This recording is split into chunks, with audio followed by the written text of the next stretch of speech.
আপনারা যে আব্বাস নৌকা উঠছেন, এই আব্বাস নৌকা তলা ফুটা হয়ে গিয়েছে।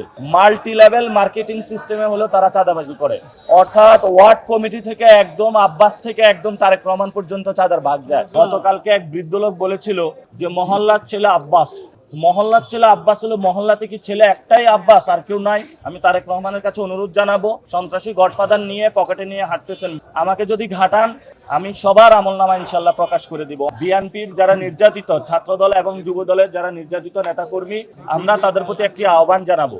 আহ্বানটা হলো যে আপনারা যে আব্বাস নৌকা উঠছেন, এই আব্বাস নৌকা তলা ফুটা হয়ে গিয়েছে।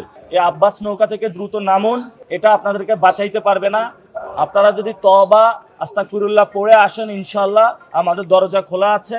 চাঁদাবাজি বন্ধ করে আসলে, সন্ত্রাসী কার্যক্রম বন্ধ করে আসলে ইনশাল্লাহ আমাদের সাথে ঐক্যবদ্ধভাবে কাজ করতে পারবেন। ঢাকা 8-এ আমি সবাইকে নিয়ে কাজ করবো ইনশাল্লাহ।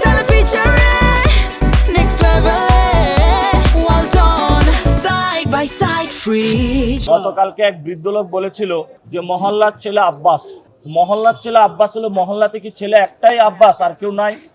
এজন্য আমরা বলবো যে মহল্লার আরো অনেক ভালো ছেলে আছে, আগামীতে ধানের শীষটা তাদের দিবেন, এইসব সন্ত্রাসীদেরকে আপনারা আর দিবেন না। আর আমি বলবো আমাকে শান্তিতে কাজ করতে দিন। আমি তারেক রহমানের কাছে অনুরোধ জানাবো, এমনি অনেক সন্ত্রাসী গডফাদার নিয়ে পকেটে নিয়ে হাঁটতেছেন, বিভিন্ন জায়গায় পরিচয় করিয়ে দিচ্ছেন, আমাকে যদি ঘাটান আমি আপনার পুরো বাংলাদেশের গডফাদার যারা আছে সন্ত্রাসী চাঁদাবাজ যাদেরকে নমিনেশন দিয়েছেন, আমি সবার আমলনামা ইনশাল্লাহ প্রকাশ করে দিব। অনেকেরই আমলনামা আমাদের কাছে আছে।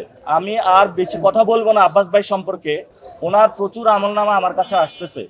আমি ওনাকে একটা সুযোগ দিয়েছিলাম যে উনি দ্রুত গতিতে সংশোধন হবেন, জনগণের টাকা জনগণের কাছে ফেরত দিবেন এবং তারপরে সংশোধন হয়ে নতুন বাংলাদেশ গঠনে উনি আগ্রহী হবেন। কিন্তু উনি সেই কাজটা করলেন না, উনি পুরাতন বদ অভ্যাসে গোয়ার্তুমি শুরু করলেন। তো আমি ওনাকে আহ্বান করব, সময় এখনো আছে সংশোধন হওয়ার। এই যে বিভিন্ন যে পরিবহন সেক্টরে চাঁদাবাজিগুলো চলতেছে, আমার কাছে অনেকে মেসেজ পাঠিয়েছে সায়দাবাদ টার্মিনালে কে চাঁদাবাজি করে, চাঁদার ভাগটা কই যায়?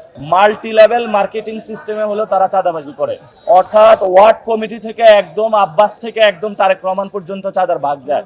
তা আমরা এই সকল কার্যক্রম বন্ধ করার জন্য অনুরোধ জানাচ্ছি। আমরা তাদের যে সন্ত্রাসী গ্যাংস্টারের যে ইকোনমি, এটা বাংলাদেশে গণ অভ্যুত্থানের পরে আমরা চাই না। জনগণ যাকে ভোট দিবে সে নির্বাচিত হবে। রায়টা আব্বাস ভাই আপনি হাতে তুলে দিবেন না, রায় জনগণকে হাতে দিন। জনগণ ভোট দিবে, আপনি গিয়ে সব ভোট দিবেন না।